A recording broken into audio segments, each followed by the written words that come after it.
Hi friends, my name is Sumer Singh. I'm a cricket coach at Empower Cricket Academy. Now in today's video, the series what we have been working on, the skill batting, I'll carry on with that series. Once the batsman has reached the battle zone in the middle of the park, I'll describe batting is a major trial in front of 11 men jury. A batsman should always be very clear in their mind about their role. What is the role of a batsman? The role of the batsman is a batsman needs to score runs consistently, but has to keep in mind that they have to keep saving the wicket. So saving the wickets and consistently scoring runs is the role of a batsman.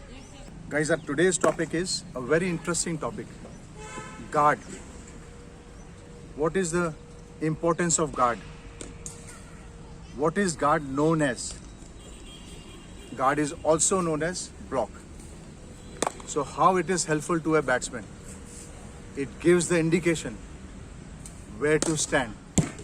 It gives the position where to stand before facing the first ball.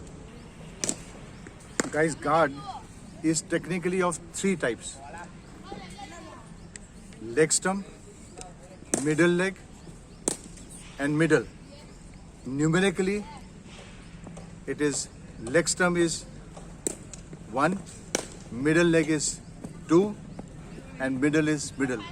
But in modern cricket, in today's cricket, some players land up taking the off stick, the last stump guard as well. Guys, now I'm going to tell you how to take the guard, the block.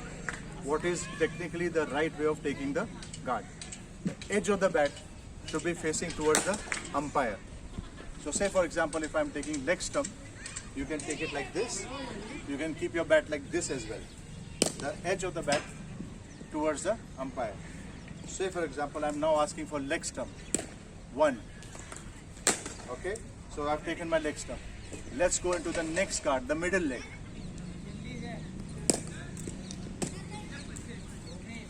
So that's my middle leg.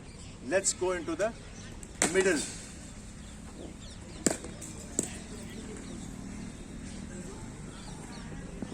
So that's middle. Now, if I want to take bat away from my body, I need to move this way. And if I have to take bat closer to my body, I have to move this way. So this is the right way of taking the guard. Also, the middle leg can also be taken in this manner. You can take it like this.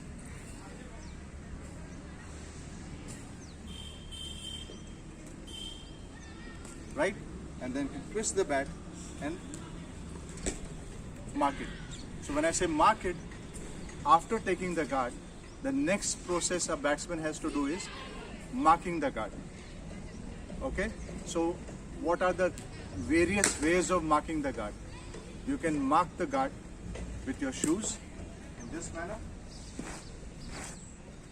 You can mark the guard with your bat.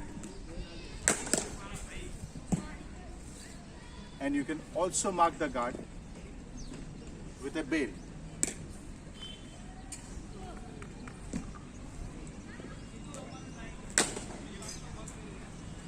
We see a lot of Caribbean players marking the guard by bail.